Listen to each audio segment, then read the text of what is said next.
لله نحمده ونستعينه ونستغفره ونؤمن به ونتوكل عليه ونعوذ بالله من شرور أنفسنا ومن سيئات أعمالنا من يهد الله فلا مضل له ومن يضلله فلا هادي له ونشهد أن لا إله إلا الله وحده لا شريك له ونشهد أن سيدنا ونبينا ومولانا محمدا عبده ورسوله وصلى الله تعالى على خير خلقه محمد وعلى آله وأصحابه وبارك وسلم تسليما كثيرا أما بعد فأعوذ بالله من الشيطان الرجيم بسم الله الرحمن الرحيم يا أيها الذين آمنوا اتقوا الله ولتنظر نفس ما قدمت لغد واتقوا الله إن الله خبير بما تعملون صدق اللہ العظیم۔ بزرگان محترم، عزیز نوجوان ساتھیوں، اللہ تبارک و تعالیٰ کا ہمارے اوپر یہ بڑا احسان ہے کہ اللہ نے ہمیں بہت ہی قیمتی زندگی ایک خاص مقصد کے تحت دیا ہے، اور وہ مقصد آپ جانتے ہیں، آخرت کی تیاری کے لیے دنیا میں انسان کو بھیجا گیا ہے۔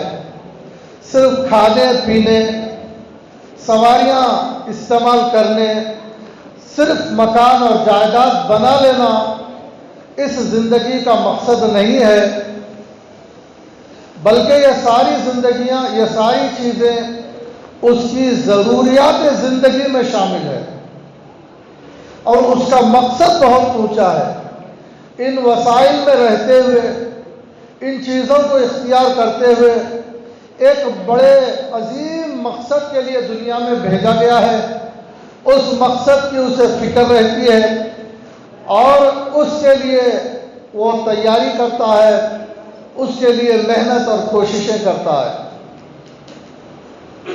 اور وہ مقصد یہ ہے کہ آخرت کی زندگی، جو یہاں کی زندگی گزارنے کے بعد انسان کے دنیا سے وفات پا جانے کے بعد جو زندگی شروع ہوتی ہے، جس زندگی کا ہمارا عقیدہ ہے، ہم اس زندگی کے بارے میں عقیدہ رکھتے ہیں کہ آخرت کی زندگی اس زندگی کے بعد یقیناً آنے والی ہے، اور اس زندگی میں حساب و کتاب ہوگا، اور اس زندگی میں جزا و سزا ہے، اس کے اعمال کا، اس کی کرتوتوں کا حساب ہوگا۔ اگر دنیا میں بعض دفعہ کسی کے کرتوتوں کا حساب نہیں ہوتا، اسے کوئی عدالت سزا نہیں دیتی، چھوڑ دیا جاتا ہے، اور بعض دفعہ نیکوکار لوگوں کو دنیا میں مسلسل نیکیوں پر رہنے کے باوجود بظاہر کوئی عہدہ بھی نہیں ملتا، بظاہر کوئی عزت بھی نہیں ملتی، مال دولت بھی نہیں ملتی۔ کیوں؟ اس لیے کہ یہ دار العمل ہے، یہ جزا پانے کی جگہ نہیں ہے، سزا پانے کی جگہ نہیں ہے۔ البتہ اللہ تبارک و تعالیٰ نے بعض خطرناک قسم کے مجرموں کو دنیا ہی میں سزا دے کر ان کے لیے دیگر گنہگاروں کے لیے عبرت کا واقعہ بنا دیا۔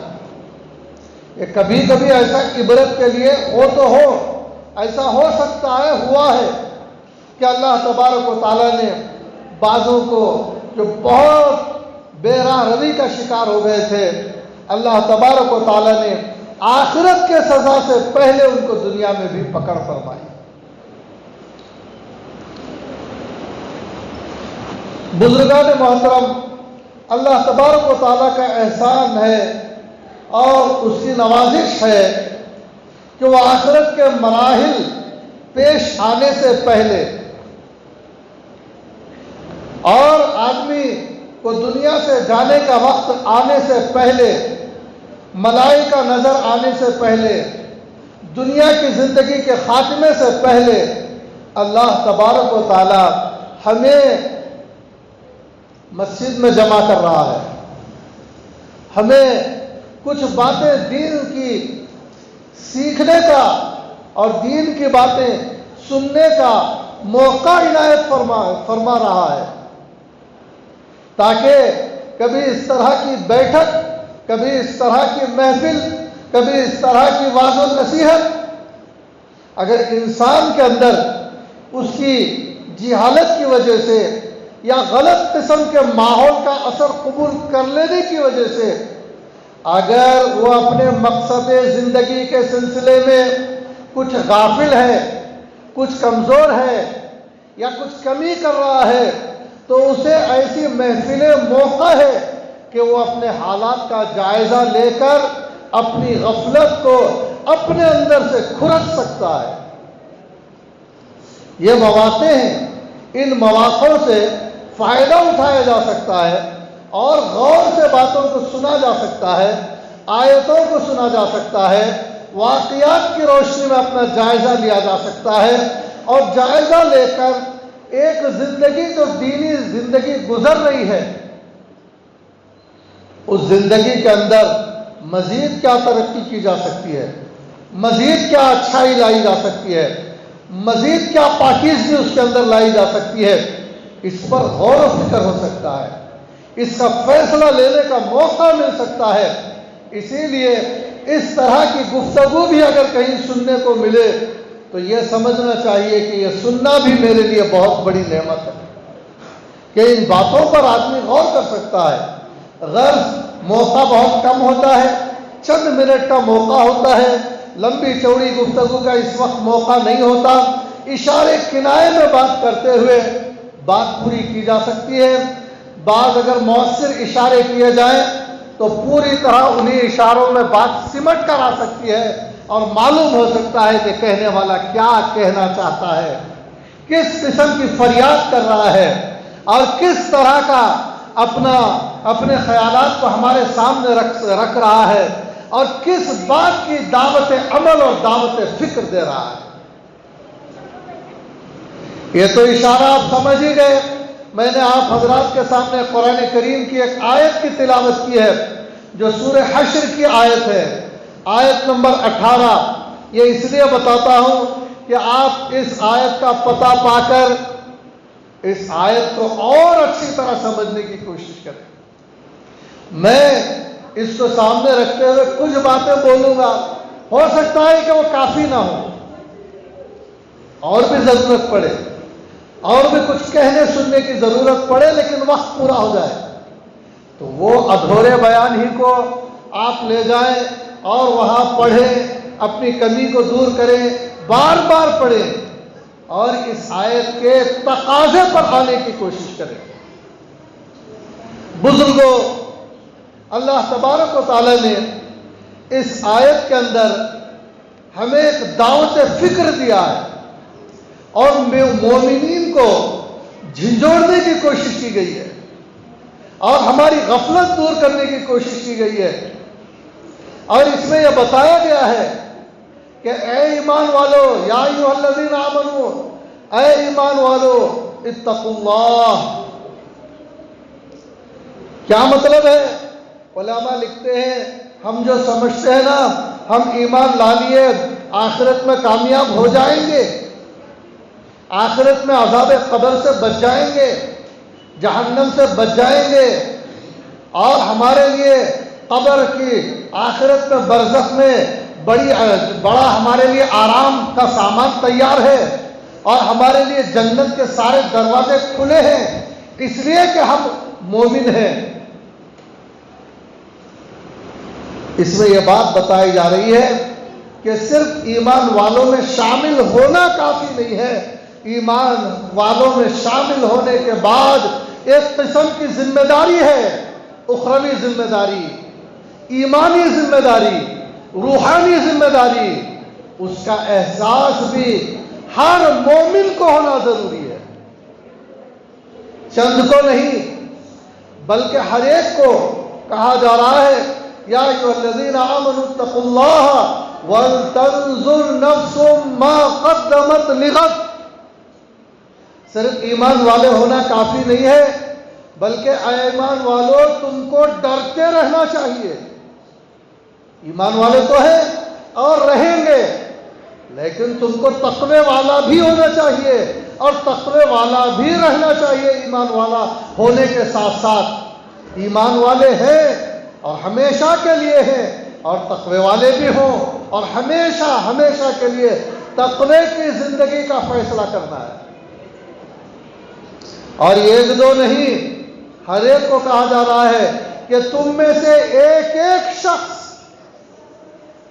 ایمان والا ہونے کے ساتھ ساتھ اللہ سے ڈرنے والا بھی ہونا چاہیے، اور تم میں سے ایک ایک شخص اس بات سے ڈرے اور اس بات کا خیال کرے، اس بات کا احساس کرے کہ وہ آنے والے کل کے لیے یعنی قیامت کے لیے وہ کیا سامان آگے بھیج رہا ہے، اپنے کل کے لیے وہ کیا بھیج رہا ہے۔ اور ہم اچھی طرح جانتے ہیں کہ وہاں کیا بھیجا جاتا ہے۔ وہاں کوئی کھانا نہیں بھیجا جاتا، کپڑے نہیں بھیجے جاتے۔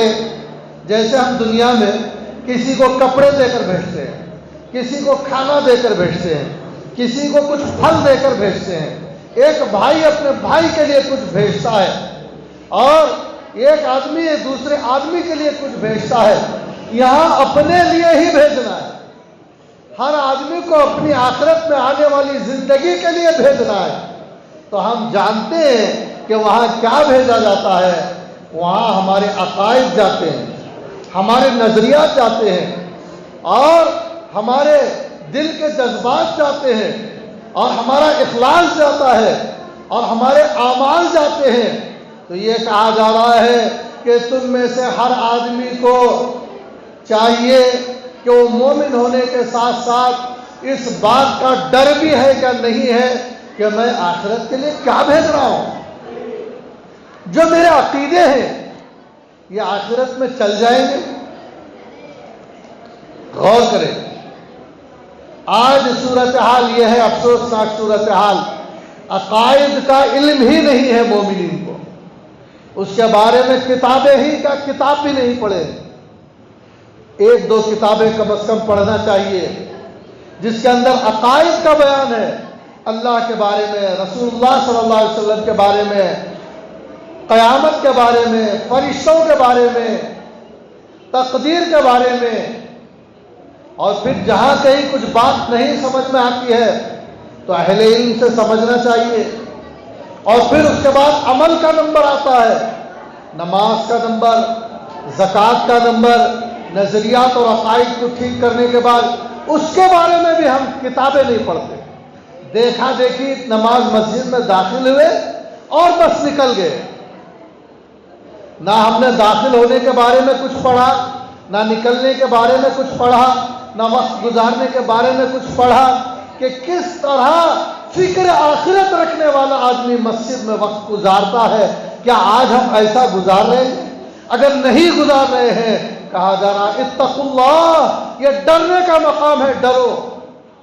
تمہیں سیکھنا چاہیے، پڑھنا چاہیے کہ کیسے مسجد میں داخل ہوتے ہیں، کیسے جو ہے گزارتے ہیں، نماز کس جذبے کے ساتھ پڑھتے ہیں، کس دماغ کے ساتھ پڑھتے ہیں، رکوع کیسے کیا جاتا ہے، سجدہ کیسے کیا جاتا ہے۔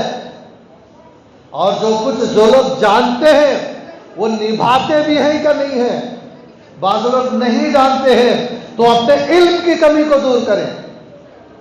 حضرت تھانوی رحمۃ اللہ علیہ کے پاس ایک شخص آئے فکر آخرت لے کر، حضرت نے دیکھا اپنا بگاڑ لے کر، فکر تھی اس لیے سفر کر کے آئے۔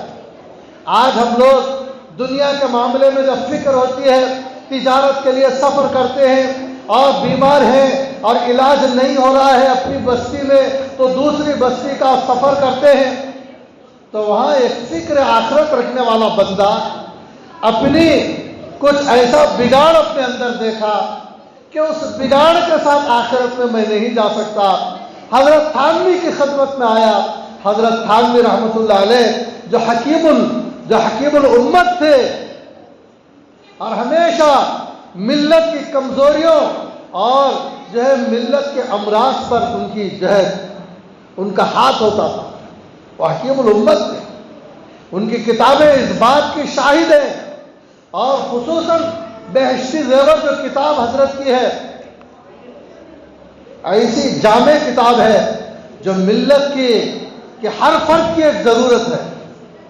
حضرت نے عورتوں کے حالات کو سامنے رکھ کر ان کے اندر تبدیلی لانے اور ان کو آخرت کے لیے تیار کرنے اور آخرت کا ذہن اور آخرت کی تیاری کے لیے ان کے لیے کچھ علمی سامان تیار ہو جائے لکھا. لیکن علماء کہتے ہیں اور دانشوران کہتے ہیں اور اس کتاب سے استفادہ کیے ہیں. ہم سب لوگ جانتے ہیں کہ وہ کیسی عجیب و غریب کتاب ہے. سب کے لیے ضرورت کی کتاب ہے. تو اس طرح حضرت تھانوی نے کام کیا, کتابوں کے ذریعے کام کیا اور اپنے مشوروں کے ذریعے کام کیا. غرض یہ حضرت تھانوی کے کام کا بتانے کا موقع نہیں ہے. ایک صاحب حضرت تھانوی کی خدمت میں آئے اور پریشان تھے کہ میری یہ صورتحال ہے. حضرت تھانوی رحمۃ اللہ علیہ نے اپنی بصیرت سے جان لیا کہ ان کے اندر علم کی کمی ہے. حضرت نے ان کو علم حاصل کرنے کا مشورہ دیا. علم تھا ان کے پاس, لیکن حضرت نے محسوس کیا کہ اور علم کی ضرورت ہے. تو مزید ان کو جو ہے متوجہ کیا بعض علوم کی طرف کہ آپ یہ بھی پڑھیے, یہ پڑھیے, یہ پڑھیے. اس طرح توجہ کرایا اور ان کی کمی کو دور کرنے کی کوشش فرمائی اور ان کے ساتھ ہمدردی برتی. اور وہ صاحب بھی محنت کی تھے, محنت کرنے کے لیے تیار ہو گئے. حضرت تھانوی رحمۃ اللہ علیہ کے پاس ایک شخص آئے اپنے عملی کوتاہی لے کر, کسی گناہ کو لے کر کہ میرے اندر یہ صورتحال ہے. اب یہ قیامت کے دن اس کے ساتھ وہ کیسے جا سکتے تھے؟ حضرت تھانوی نے محسوس کیا اس شخص کے اندر جو خرابی پیدا ہو رہی ہے, یہ آدمی تو ٹھیک معلوم ہوتا ہے لیکن ذکر کی کمی ہے اس کے اندر. حضرت نے ان کو ذکر کروایا, وہ ذکر کرنے لگے. حضرت نے ذکر کو بڑھایا, پھر وہ ذکر بڑھا کر کرنے لگے. حضرت نے پھر بڑھایا, تب اس کے اندر سے وہ کمی دور ہو گئی جو ذکر کی کمی کی وجہ سے ان کے اندر کوئی خرابی پیدا ہو گئی, روحانی خرابی ان کی جان کے اندر. اور ہو سکتا ہے کہ وہ کثرت سے ذکر نہ کرتے تو پھر وہ خرابی بھی دور نہ ہو. انہوں نے مشورہ کیا کہ یہ بات میرے اندر کیوں پائی جا رہی ہے؟ حضرت نے کہا ذکر اللہ کی کمی کی وجہ سے. ایک صاحب حضرت تھانوی کی خدمت میں اپنی صورتحال پیش کیے, ایک عملی ایک برائی کو پیش کیا. حضرت نے محسوس کیا کہ یہ آدمی تو جو ہے فکر آخرت رکھنے والے بھی ہیں, ذاکر بھی ہیں, پڑھنے لکھنے والے بھی ہیں, پھر ان کے اندر یہ بات کہاں سے پیدا ہو گئی؟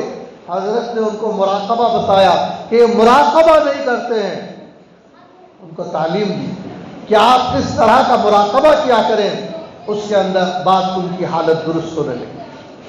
یہ دیکھیے فکر آخرت کے واقعات, فکر آخرت پیدا ہوئی. بعض لوگ فکر آخرت کو لے کر حضرت تھانوی کی خدمت میں پہنچ رہے ہیں, بعض لوگ فکر آخرت کو لے کر حضرت گنگوہی کی خدمت میں پہنچ رہے ہیں. فکر آخرت کو لے کر حضرات صحابہ, وہی کا زمانہ ہے, رسول اللہ صلی اللہ علیہ وسلم کی انہیں صحبت میسر ہے, اپنے حالات کو لے جا کر رکھ رہے ہیں کہ میں نماز پڑھ رہا تھا, مجھے ایسی صورتحال پیش آئی. پھر حضرت رسول اللہ صلی اللہ علیہ وسلم اس کے بارے میں گفتگو فرما رہے ہیں. حضرات صحابہ اکرام نے جا کر اپنے حالات کو رکھا. بعض دفعہ ایک صحابی نے کہا مجھے اپنے اوپر ریاکاری کا شبہ ہوتا ہے اور میری ایسی صورتحال ہے, کیونکہ ریاکاری کے ساتھ عمل انہوں نے محسوس کیا اگر میرے اعمال میں ریا شامل ہو جائے تو کیا ہوگا. یہ ہے فکر آخرت. دیکھ رہے ہیں کہ میرا عمل آخرت کی طرف، میں ریاکاری کے ساتھ تو نہیں کر رہا ہوں، جلدی رسول اللہ صلی اللہ علیہ وسلم کی خدمت میں حاضر ہو رہے ہیں۔ کیوں؟ اس لیے کہ دیکھ لینا چاہیے، بعض دفعہ آدمی نیک کام کرتا ہے، تلاوت کرتا ہے، ذکر کرتا ہے، نماز پڑھتا ہے، اللہ کی راہ میں خرچتا ہے، لیکن دکھاوے کے لیے کرتا ہے، نام و نمود کے لیے کرتا ہے، اور دنیا ہی کی کچھ چیزیں حاصل کرنے کے لیے کرتا ہے۔ یہ تقویٰ نہیں ہے، یہ فکر آخرت نہیں ہے۔ اس سے ڈرایا گیا ہے مومنین کو، مومنوں تم کو ایسا نہیں کرنا چاہیے، شہرت کے لیے، دنیا ہی کی کسی چیز کے لیے دین کی محنت کر رہے ہیں، ایسا نہیں ہے۔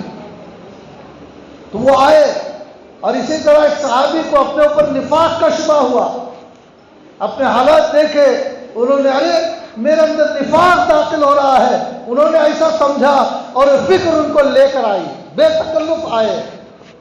آج ہم اپنے حالات کا جائزہ لیں، ہم کیسی تلاوت کر رہے ہیں، کہیں اس کے اندر کمی تو نہیں ہے؟ اس کمی کو دور کریں۔ ذکر کے اندر کیا کمی ہے اسے دور کریں، نمازوں کے اندر کیا کمی ہے اسے دور کریں، تعلیمی میدان میں ہمارے اندر علمی اعتبار سے کیا کمی ہے، آخرت کی تیاری کے لیے کتنا علم چاہیے وہ علم ہمارے پاس ہے، آخرت کی تیاری کے طور پر کتنا ڈر چاہیے وہ ڈر ہمارے پاس ہے، آخرت کی تیاری کے لیے کس قدر ذکر کی ضرورت ہے۔ حضرت تھانوی رحمۃ اللہ علیہ کے پاس بعض لوگ اپنے ذکر کی کمی کا ذکر کرتے تھے، آج تو ہم ذکر ہی نہیں کرتے، ذکر نہیں کر رہے ہیں اور ذکر نہیں بھیج رہے ہیں، اور تلاوت کی کمی ہو جاتی تھی اس زمانوں کے اندر، آج تو بالکل تلاوت کرنے والے نظر نہیں آتے ہیں، تلاوت سیکھنے والے نظر نہیں آتے ہیں، انگریزی سیکھنے والے ہیں اور اسی طرح دوسرے علوم سیکھنے والے ہیں، لیکن تلاوت فکر آخرت کے لیے۔ تو اس طرح دیکھے کہ ہم کیسی نماز بھیج رہے ہیں، کیسے اعمال بھیج رہے ہیں۔ وَلْتَنْظُرْ نَفْسٌ مَا قَدَّمَتْ لِغَدٍ وَاتَّقُوا اللَّهَ، اور پھر دوبارہ یہاں کہا گیا إِنَّ اللَّهَ خَبِيرٌ بِمَا تَعْمَلُونَ، اور یہ بھی اللہ تعالیٰ اس آیت کے اندر کہہ رہے ہیں کہ دیکھو دوبارہ تاکید کی جا رہی ہے اور بتایا جا رہا ہے اللہ سے ڈرو، یعنی اپنے نیک اعمال کے بارے میں بھی ڈرو، کہیں تمہارے نیک اعمال رد نہ کر دیے جائیں، قیامت میں اعمال لے کر پہنچے لیکن اخلاص کے ساتھ نہیں ہے، سنت کے مطابق نہیں ہے، ذکر کی طرح ذکر نہیں ہے، تلاوت کی طرح تلاوت نہیں ہے، خدا کے راستے میں خرچ کرنا جیسا اس کا انداز ہونا چاہیے ویسا نہیں ہے۔ اللہ نے کہا نہیں، سب منظور نہیں۔ اور بعض دفعہ ایسا ہوتا ہے کہ نیکیوں میں آدمی بڑھتا ہے، تلاوت میں، ذکر میں، ہر چیز میں، علم میں بڑھتا جاتا ہے، لیکن کہیں نہ کہیں شیطان اسے گناہ میں اٹکا دیتا ہے، کسی گناہ میں پھنس جاتا ہے۔ مجمع میں مل کر جب گناہ کا ماحول ملتا ہے تو گناہ کے ماحول میں ڈھل کر چند لوگوں کے ساتھ مل کر گناہ کر بیٹھتا ہے، سوسائٹی کا لحاظ کرتے ہوئے، رشتہ داری نبھاتے ہوئے، کوئی دنیاوی تعلق نبھاتے ہوئے، بیوی شوہر کا تعلق نبھاتے ہوئے گناہ کر بیٹھتی ہے، اور جو ہے شوہر بیوی کا تعلق نبھانے جا کر گناہ کر بیٹھتا ہے، کبھی ماں باپ کی بات سن کر بچے غلط کام کر دیتے ہیں، اور کبھی بچوں کے لاڑ میں آ کر ماں باپ غلط کر دیتے ہیں۔ اللہ تعالیٰ کو خبر ہے، اللہ دیکھ رہے ہیں۔ علماء کہتے ہیں یہ دیکھ رہے ہیں، یہ اس لیے ہے کہا جا رہا ہے کہ کوئی مومن اللہ کو دیکھنے کا تصور، اللہ کے دیکھنے کا عقیدہ اس کے اندر پیوست ہو جائے تو پھر وہ کسی جرم کی ہمت نہیں کرتا۔ ایک شاگرد استاد کے سامنے غلطی کر دے مجال نہیں ہے، ایک مرید اپنے شیخ کے سامنے پر مارے مجال نہیں ہے۔ ارے یہ تو دنیا کے تعلقات ہیں، لیکن جو بندے اور اللہ کا تعلق ہے اور جو اس کے عقیدے ہیں اس کی بنیاد پر جو تعلق ہوتا ہے وہ تو ہر گناہ کو چاٹ جاتا ہے۔ ایسا ہو ہی نہیں سکتا کہ ایک مومن بندہ یہ کہے کہ اللہ مجھے دیکھ رہا ہے، یہ حقیقی بات ہے، یہ اہم بات ہے، بلکہ ہمارا یہ عقیدہ ہے، یہ شبہ والی بات نہیں ہے، یہ کوئی ایسا ہی خیال نہیں ہے، بلکہ ایک حقیقت ہے۔ یہ بتایا جا رہا پھر بھی جھٹلایا جا رہا ہے کہ دیکھو اللہ تعالیٰ دیکھ رہے ہیں، اللہ دیکھ رہے ہیں، کیا تم پھر بھی گناہ کرو گے؟ مومنین سے ایسی امید نہیں ہے کہ ان کے سامنے ایسا عقیدہ آئے کہ اللہ دیکھ رہا ہے اور وہ گناہ پر جرأت کریں گے۔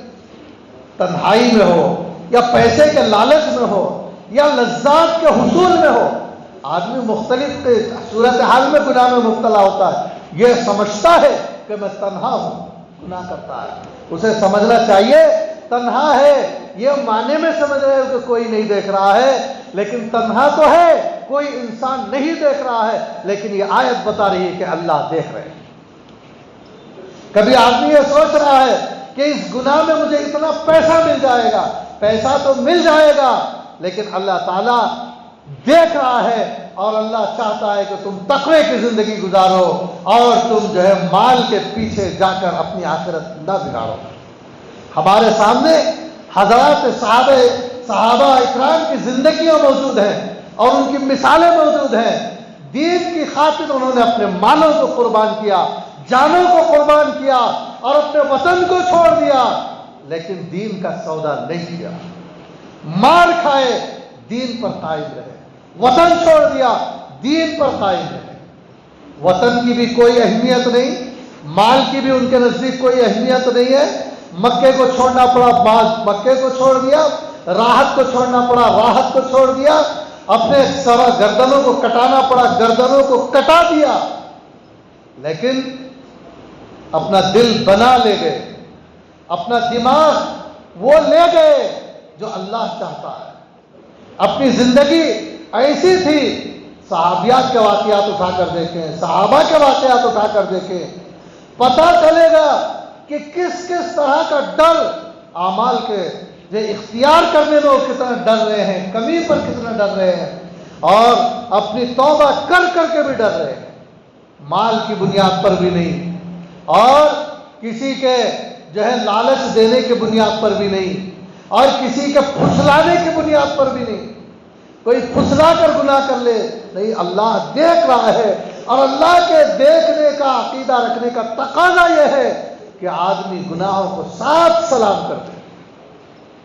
اور اسی طرح کوئی ڈرا رہا ہے، ڈرا دھمکا کر کوئی گناہ کرنا چاہ رہا ہے، دیکھو اگر تم یہ گناہوں کی زندگی نہیں اختیار کرو گے تو تمہارے کاروبار کیسا چلیں گے، تم جھوٹ نہیں بولو گے تو ڈرا رہا ہے، اگر تم ایسا نہیں کرو گے تو تم نوکری سے نکال دیے جاؤ گے، اگر تم ایسا نہیں کرو گے تو فلاں ناراض ہو جائے گا۔